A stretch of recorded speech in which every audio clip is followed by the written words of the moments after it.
Welcome back. We're on the campus of the University of New Mexico in beautiful Albuquerque. Utah State leading 17-0. The Lobos come into the ball game 2-4, looking for their first Mountain West Conference victory. And as we begin the second quarter, it's 2nd and 5 for Clayton Mitchum. And a pickup of 4 to Casey Carrier, the senior from Pearland, Texas. Maurice Alexander, the free safety for Utah State, will be credited with the tackle. Imperative here, Anthony, that New Mexico gets something going offensively. They're held to 15 yards on 10 snaps in the first quarter. And that was only the 3rd carry of the game so far for Casey Carrier. When you look at the fact that Cole Gauchi appears to not really be as effective right now running the football, they need to make sure they feed Carrier the ball. Well, Gauchi's in here on 3rd and 1. They go straight ahead. Ball's on the ground. They gave it to Crusoe Gongbe. He fumbled it. And fortunately for the Lobos, they got it back. It was Tyler Duncan falling on a loose football, and they will get a first down. So you get a fumble recovery, and a first down all within the same snap. And at that point, it wasn't Clayton Mitchum who had a trouble with the match point. It was Cole Gauchi, and the handoff looked clean enough. But Crusoe Gongbe, as a defender collisioned him, ball was on the ground, but way to be on the spot there.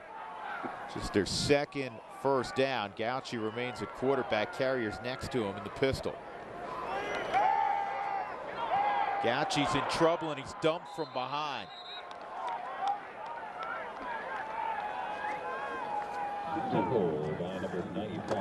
Making the tackle on the edge was Ricky Alafua. As Ali Ifua came around the edge, it took a moment for him to get all the way to the quarterback, but they continue to roll the defensive front throughout the game. So everyone's fresh. Everyone's got energy when they get on the field because of all the different bodies that go into the game. Ali Ifua, he's had 1.5 tackles for loss, but that is the first career sack for this young, talented pass rusher. Tight splits for that New Mexico offensive line. Here's a naked Gauchi throwing the ball down the field. He's got a man to the 40-yard line. Jarek Magnet, the junior from Rio Rancho, New Mexico. Gauchi laid that one out there perfectly. And that's what they're looking for, Anthony, when they throw the football. They're looking for the big play. You see this bootleg action as Gauchi leaves the pocket. He's got plenty of arm strength. It's just about the mobility. It's just about the motion as he throws the football when he's in the pocket. But Gauchi there, being able to roll to this left side as a left-handed quarterback, puts him in great shape to deliver the football outside the numbers.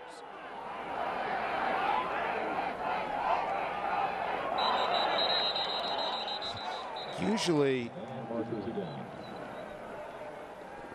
watching Elvis Kumanatangi there, the ball's right in front of him.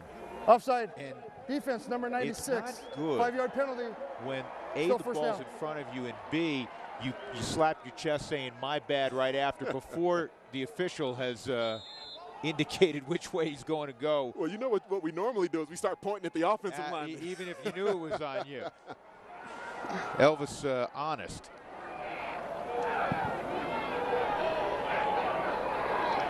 First and 5. Gauchi throwing it in the flat, and that's high for Wiggins. Carlos can go back to the huddle and say, dude, I'm 5'8", and I'm fudging at that. One of those passes that should be an easy completion. If you get the ball from center, you're in rhythm, and you're used to delivering this kind of pass. But like you mentioned, he's got some diminutive wide receivers, so there's not the error that you can have as a quarterback. The throwing radius is much more condensed with several of the guys in the lineup for the Lobos.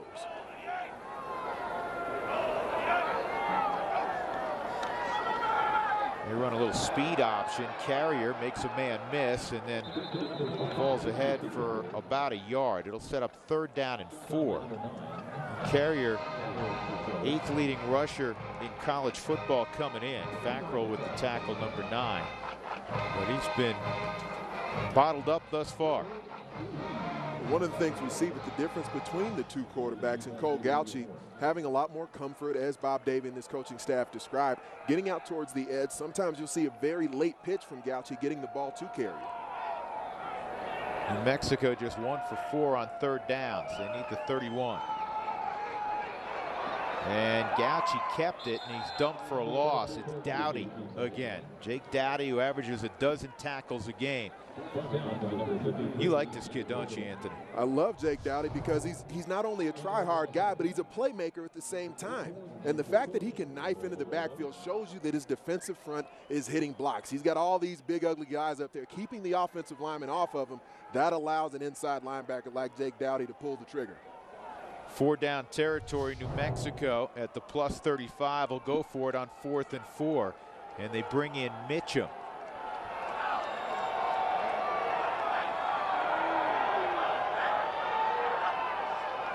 Low snap. Mitchum looks backside's got a man, complete.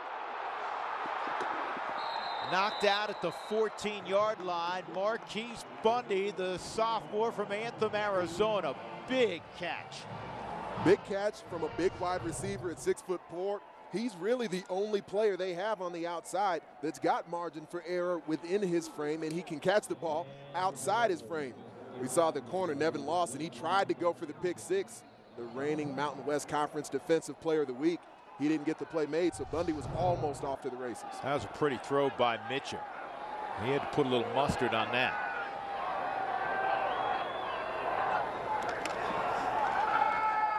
Now Mitchum's flushed. He's in trouble. I don't know how he's still on his feet, and he finds a man. How about that play? Complete to Magnet. And we have a flag down. Mitchum avoided a sack twice on that play. Looked a little bit like Johnny Manziel, didn't he? Little Clayton football action in the backfield. As Mitchum gets it, comes off the play action, but immediate penetration again given up by the Lobos offensive line. Does a great job evading the rush, but the receiver, Jarek Magnet, ended up stepping that foot. That left heel right there was just out of bounds. The side judge did a nice job seeing it. That's where the hat comes in. No penalty flag came in initially. The hat comes in normally when the receiver steps out of bounds, and he cannot be the initial person to touch the football afterwards.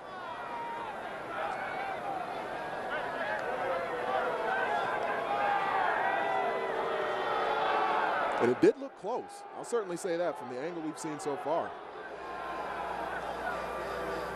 Get the adjudication from Kevin Marr. Illegal touching. Offense number 87. He was lined up ineligible. Came back in, touched the ball. 5-yard penalty. Still first down.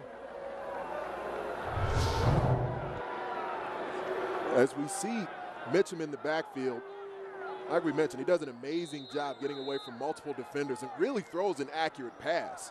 That's where Magnet is. He throws it right on the spot, hits him right between the numbers, but that left foot, just as Magnet's preparing to receive the football, that heel ends up just barely stepping out of bounds. And what could have been a bad play was almost turned into a great play by Mitchum, and now we end up with a penalty on the Lobos.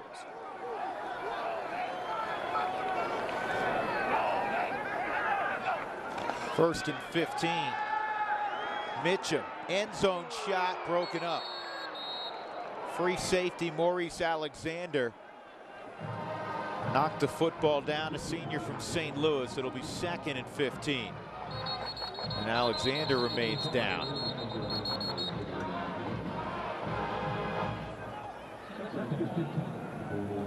Mitchum threw this football with some velocity. We see there again just a kind of a half play action look. Defense really doesn't have to react to it, but as he stands tall in the pocket, he tries to deliver a strike through a very tight window.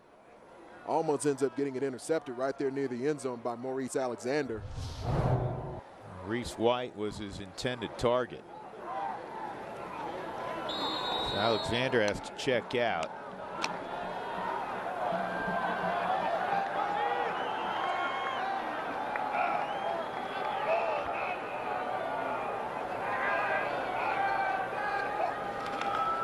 Gauchi's back in, and he gets to the edge, keeps the football, and there you see why he's tough to bring down. He's a load, man. He is a big, dude at quarterback. Every bit of 230-plus pounds. We've seen carries from Gauci throughout the season where it looks like defenders have him bottled up, maybe even have him tackled behind the line of scrimmage, and he just continues to barrel his way through tacklers. This is what you see from the New Mexico offense overall, where Clayton Mitchum's in the lineup. They throw the football more. Cole Gauci's in the lineup. They tend to run the option. Defenses know, for the most part, what's coming, but it's the ability to stop it, especially on that triple option, is difficult. 3rd and 8. And Gauci on the inside gives to Carrier. He stopped about the 6-yard line. That's a full 2 yards shy of the first down. Now you're down 17 points. Coach Herron, what do you do? You continue to try and put points on the board. I think you take this field goal, get it on the board, continue to move back. You've had a successful drive, so you don't want to go for it on 4th down, come away with nothing, and then you have a demoralized football team. So Justice Adams will come out. It's one of the bigger place kickers you're going to see. 6'4", he's a junior.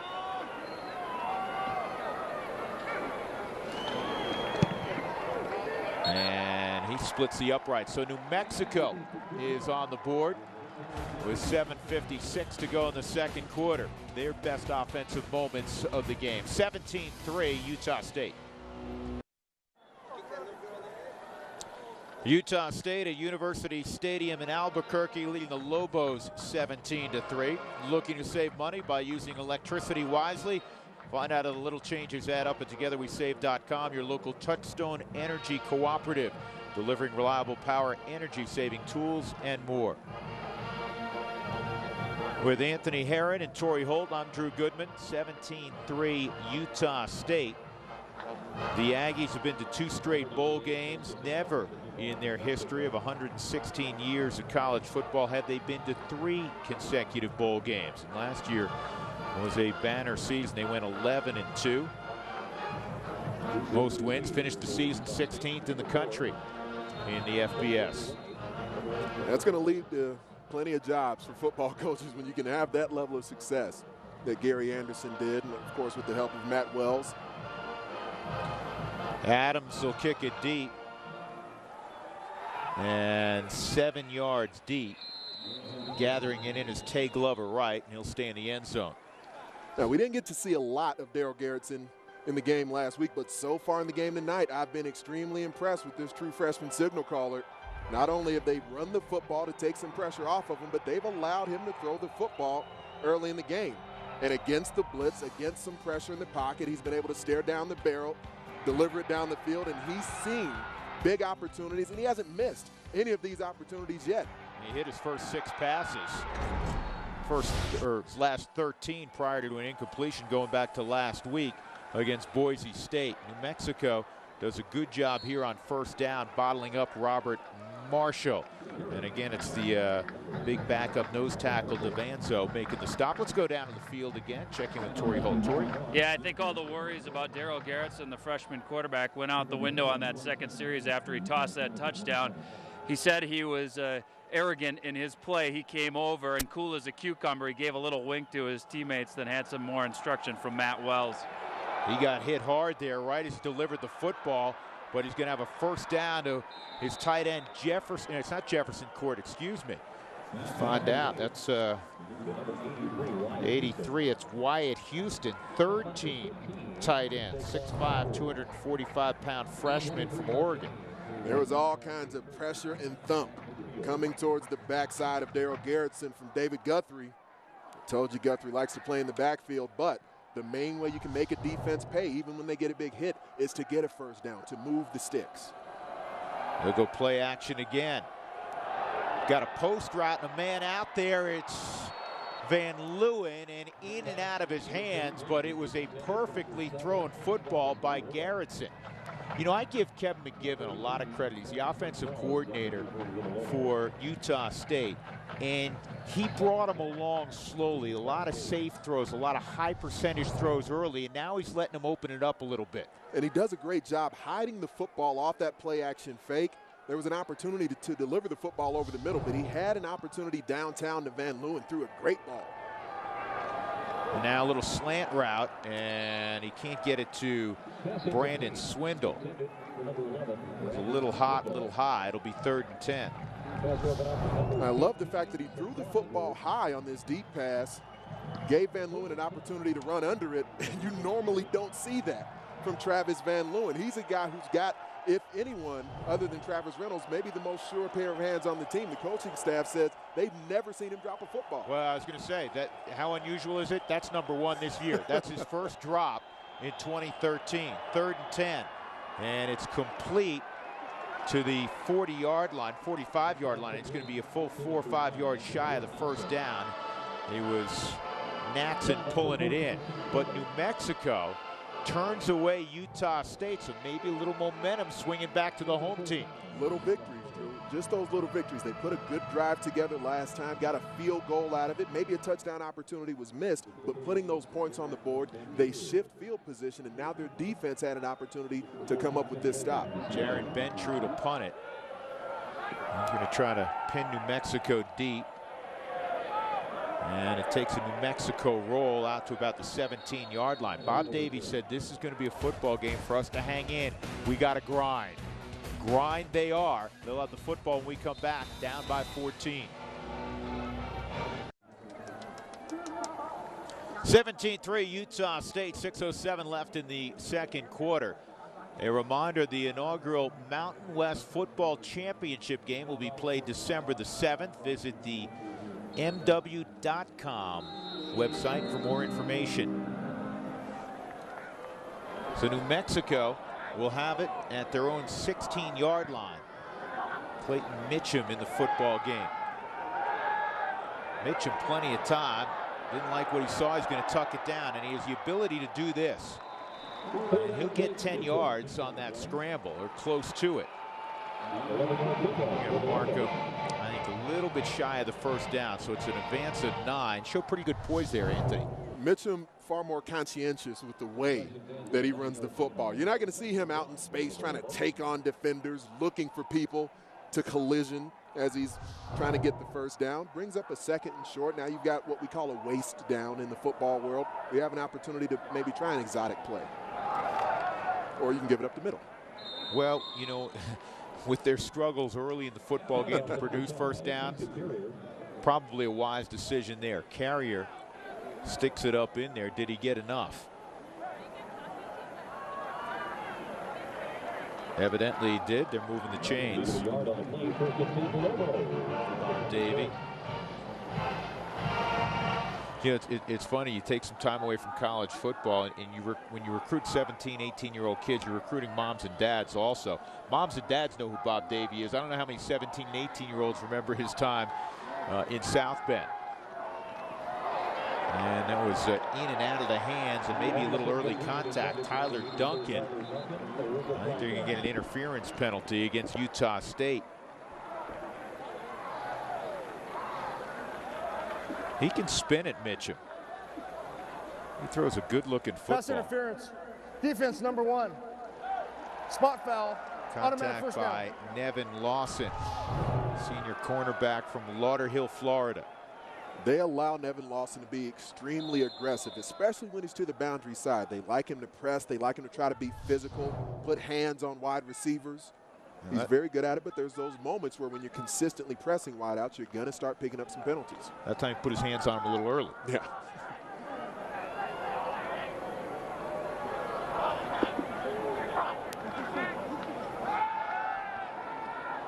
And Mitchum again showing escapability, and then the pass a little bit too high for Marquise Bundy. Too high, too hot. This the most extended playing time that Clayton Mitchum has had throughout the season. He started some games, but normally he's not in for this extended period of time, and we're seeing him in situations that maybe he hasn't been in as much in other games so far this year. As he left the pocket, you saw the mechanics broke down a little bit, threw a very hot pass out into the flat, trying to hit Marquise Bundy. Slot to the top on 2nd and 10.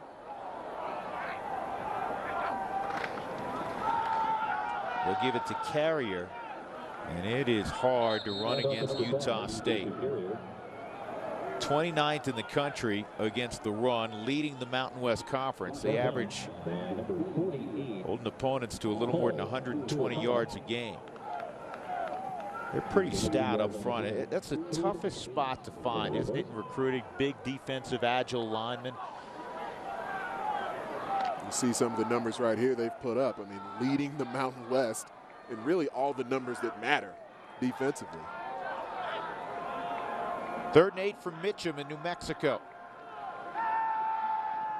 And Mitchum is sacked, and he lost the football for a moment again. He got it back. Travis Seafelt will get credit for the sack. 300-pound sophomore from Sun City, Arizona. And that's the 2nd sack tonight for Utah State. The Lobos threw the ball more last week against Wyoming than they have throughout the entire season. And this is an offensive line who isn't used to consistently having to pass block. And we see so far in this game, they've consistently struggled in pass protection. And Natson is bottled up right away. That was a terrific play on special teams by Brandon Branch. Actually, yeah, that's Brandon Branch. Good looking play. 17-3 as we step aside in Albuquerque. 3:29 left in the first half. Approaching halftime in New Mexico, it's Utah State on top of New Mexico, 17-3. We'll welcome you inside the Root Sports studio. I'm Jenny Cadner with Matt McChesney. Here's a look what's coming up at the half. I have a feeling we're going to talk about Utah State's top-ranked defense in the Mountain West. They're proving why they're #1. They've looked excellent so far in this ball game. They're winning on 3rd down, forcing a lot of punts, and they are dominating the line of scrimmage. Good to see from the Aggies. The Lobos have a lot of work to do at halftime to make adjustments. We'll also catch up on the rest of the Mountain West Conference. How about a border war surprise in Laramie? It should be a fun halftime, so stick around. For now, we'll send it back to Drew and Anthony. All right, Jenny, thanks very much. Yeah, that border war in Laramie was a surprise. I know they're having a party at Fort Collins probably right now that'll rage into the evening. Big opening, DiMartino into the secondary. And DiMartino shoved out of bounds finally inside the 35-yard line, marked out at the 32 finally by David Guthrie as Joey DiMartino breaks off the longest run of the football game. Daryl Garrettson had been having so much success throwing the football. DiMartino kind of became the forgotten man. But you see the void that's opened up right in the middle of the Lobos defense. And DiMartino has surprising speed. 32-yard advance by DiMartino. Pretty good downfield block by Swindle. So, hey, get it again. Look at this, toward the end zone. DiMartino, touchdown. A 2-carry drive. And it's 23-3. How impressive was that? And you figure a little more than 3 minutes to go. You're going to see the ball in the air quite a bit with Daryl Garrettson. No, you're going to see DiMartino on the ground twice. And the second one, 32 yards for a score. 2 32-yard runs for DiMartino. His 2nd time in the end zone this evening.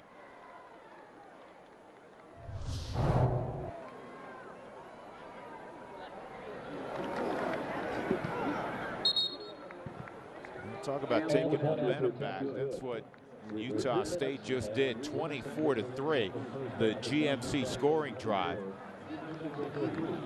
2 plays, 74 yards. Actually, that first carry was a 42-yard run. He shorted him a 10 spot. Well, there was a play earlier in the season when they faced USC, and Joey DiMartino got into the lineup and broke off a 55-yard run against a very fast Trojans defense. And I asked offensive coordinator Kevin McGibbon about that play, and I told him, Coach, I was surprised at how fast Joey DiMartino looked on that particular play. He was honest. He said, so was I. I didn't realize he had that level of burst, and it's one thing to be able to burst into the line of scrimmage and get there quickly, but DiMartino shows that he's got a little bit of long-distance speed as well. He was featured throughout this drive, and wide receivers out in space blocking for the Aggies. It really goes unnoticed a lot of times, but that's where first downs turn to touchdowns, where you have wideouts willing to stick and stalk block the defensive backs for the opposing team. 96 yards on 10 carries now for DiMartino. He's been in the end zone 3 times tonight. He included the touchdown reception early on. This is a shorter kick. Wiggins from the 7. Trying to get to the wall. Now he cuts it back, and he still won't get to the 20-yard line. Utah State doing a very good job on kick coverage. 2:57 left in the first half for New Mexico. Matt Wells' team has been most impressive here in Albuquerque in the first 30 minutes. Well, you referenced it earlier, partner, that this isn't the first time New Mexico's been down 21 points this season. It just happened last week when they faced Wyoming. We know how explosive that Cowboys offense normally is. So I think the perfect scenario here for Bob Davie and this football team, put a drive together, preferably a drive that takes about 2 minutes and 57 seconds. Make sure they're the last football team that has the football offensively.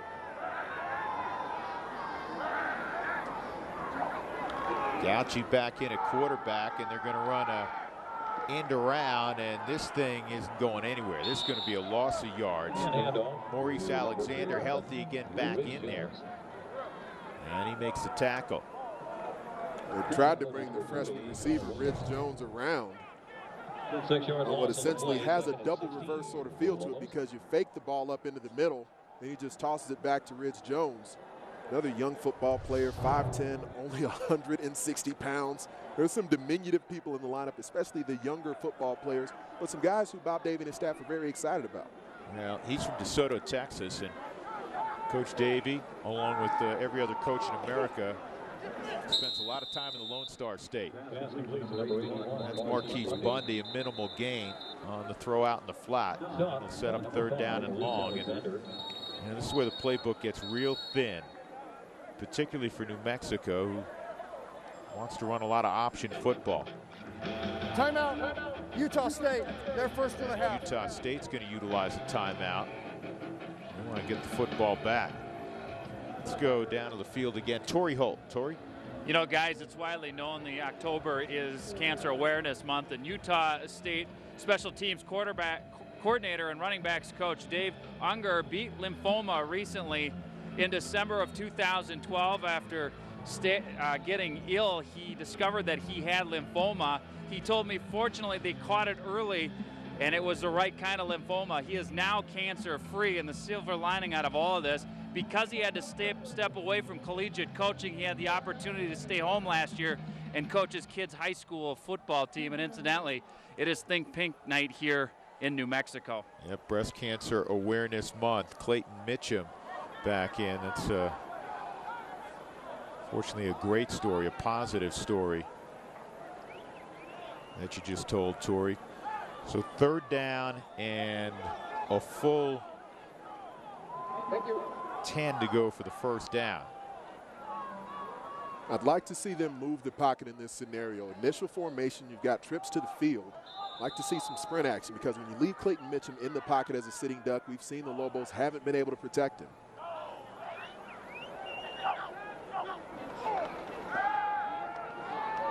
Now Mitchum escapes for a moment, but he falls at the 15-yard line. That'll go as another sack. That's the 3rd sack for Utah State, and once again the Aggies will call timeout. We're seeing so far that the offensive line for New Mexico, they're at least engaging the defensive lineman in the initial part of the snap in pass protection. But Utah State is just staying so active. You see every defensive lineman hit the block initially, doing a great job snatching off the block and still able to penetrate into the backfield.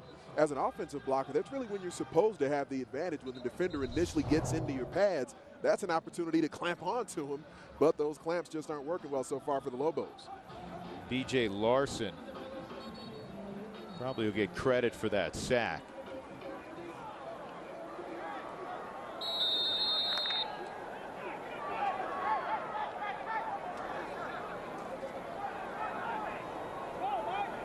Ben Scare, by the time he hits the football, probably be hitting it from around his own 4-yard line.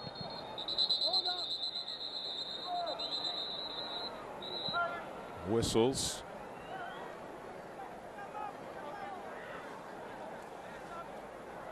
See what Kevin Marr has. There is no foul on the play. 4th down. Well, they didn't have anything, but they got to do it again. A lot of sound and fury signifying nothing. You've been waiting all night to run that line, haven't you? Oh, I've got more. You just wait for the second half. The English major from Iowa. I love it. Anthony Herron. Looking forward to the linguistic stylings at halftime. Jenny Kavnar, Matt McChesney. I'm sure McChesney knows about the clamps as an offensive lineman, how you got to lock down those defenders. That's another good-looking punt from Scare. Natson from the 35. And Natson flips the field around. Natson could go. Natson will go.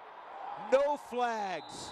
65-yard punt return for JoJo Natson.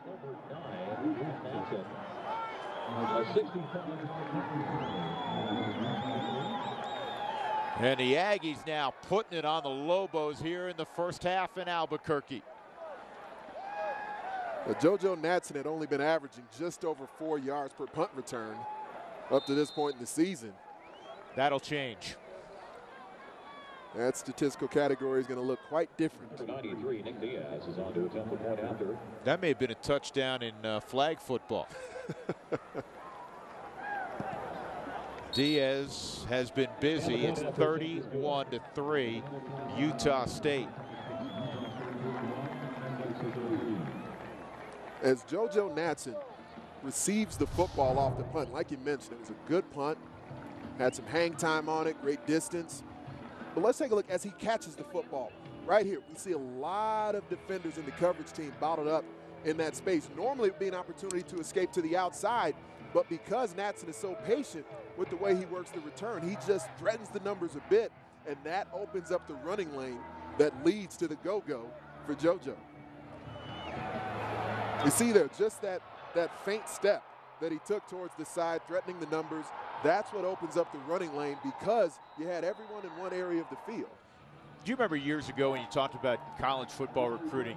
You're out of the Chicago area, Bolingbrook, and you got recruited by Bob Davie at Notre Dame. You got recruited all over the Big Ten. You settled in Iowa City. It used to be that there were a few programs that truly recruited nationally. How many skilled guys come from Florida that are playing in Logan, Utah? I mean, every school now recruits all over the map.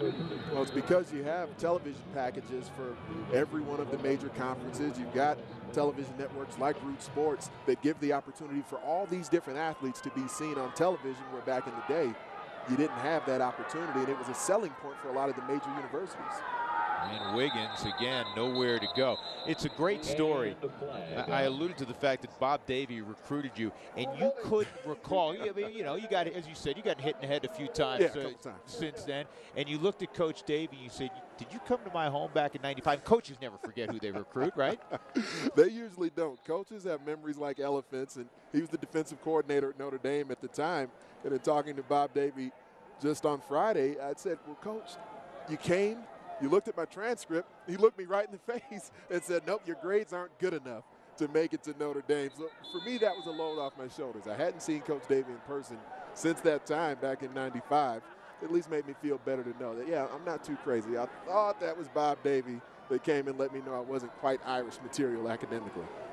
Well, I'll tell you what, if Bob Davie knocks on your door with his charisma, and he will look you in the eye, he's going to win a lot of those recruiting battles. The Irish have softened their academic standing a little bit for athletes since then as well, just as a point of reference. Carrier will get out of bounds and stop the clock at the 24-yard line. 1:36 remaining in the first half. 31-3, Utah State. And a 15-yard pickup on the play. This is a must-hurry-up scenario for the Lobo offense. Not a way they like to operate, not a tempo that they like to use normally. But here with a minute and a half left, you obviously need to try and put some points on the board, but still going in a huddle in between the snaps.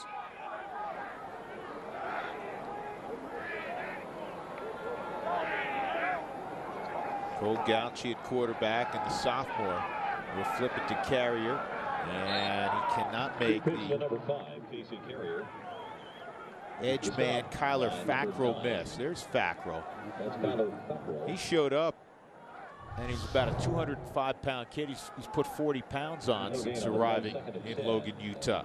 Saw Jordan Nielsen play it well. He slow played the option enough where that caused Cole Gauchi to just delay that pitch play. He pitched it late. That's where Kyler Fackrell was able to come in and clean it up. He's a freshman All-American last year, Fackrell. Sophomore from Mesa, Arizona.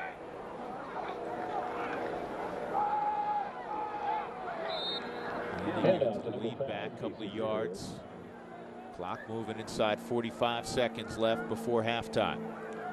Drew, one of the things sorry about that, partner. One of the things I was really excited about looking at was going to be if the New Mexico offensive line could get to that second level of the Utah State defense, because that's where they've been so effective on the option this season, is cutting down linebackers, opening running lanes. Linebackers have been clean throughout the game because of the play up front of this Aggies defensive line. Clayton Mitchum back in the game, trips to the near side. And it's a quarterback draw on third down. And pretty good effort, great effort, in fact, by Mitchum. It looked like he was going to get to the sticks. He does. But New Mexico, I think, just wants to get to the locker room and get ready for the next 30 minutes. 7 seconds left before the break. Bob Davie understands this is a process. Last year, the Lobos won 4 football games. And generally, you're not throwing a significant party after 4 wins. But consider this, that's one more victory than they had the previous 3 years combined. And they were so excited about the direction of the program, how Coach Davie has settled things down here in New Mexico, the quality of kid that he's recruiting. They gave him a 2-year extension over the winter, so he is scheduled to be here through 2019. It is a good fit. It is a good fit for this period of time in Coach Davie's career. And there's a lot of positive things going on in the football program in New Mexico, this first half notwithstanding.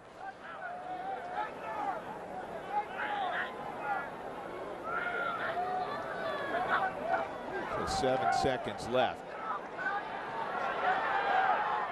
And Mitchum throws it to Wiggins, and Wiggins out of bounds, but time's expired in the first half. Utah State on the road from Logan with a 31-3 lead over the University of New Mexico. They were impressive behind their true freshman quarterback, Daryl Garrettson. He ran the he threw the football very well, and then they started handing it to Joey DiMartino, and that worked equally as well. 31 points in the first half for Utah State. And a New Mexico team that's accustomed to moving the football and scoring some points of their own, unable to get much going offensively. Let's go down and check in with Torrey Holt. He's with Coach Wells. Well, Coach, you told me about his confidence. We didn't talk about his great feet and his quick release. How would you assess his play in that first half? I thought he was steady. You know, he's confident and he was steady. He did some good stuff. You know, bottom line is we got to play well around him. We've done it for a half. We got another half to go. Doing a nice job moving the football on the ground as well. What's been the key there? Just running the football. Our O-line's establishing line of scrimmage. We said the key to the game was going to be the front seven on both sides of the ball. Appreciate your time. Good luck in the second half. All right, that's Matt Wells. Drew. All right, Torrey, thank you very much. And true to form, coaches always realize it's just half a job when you're at the break. 31-3, pretty good job by Utah State. They're up 4 scores. After the break, we'll get you to our Root Sports studios for a halftime update. You're watching Mountain West Football on Root Sports.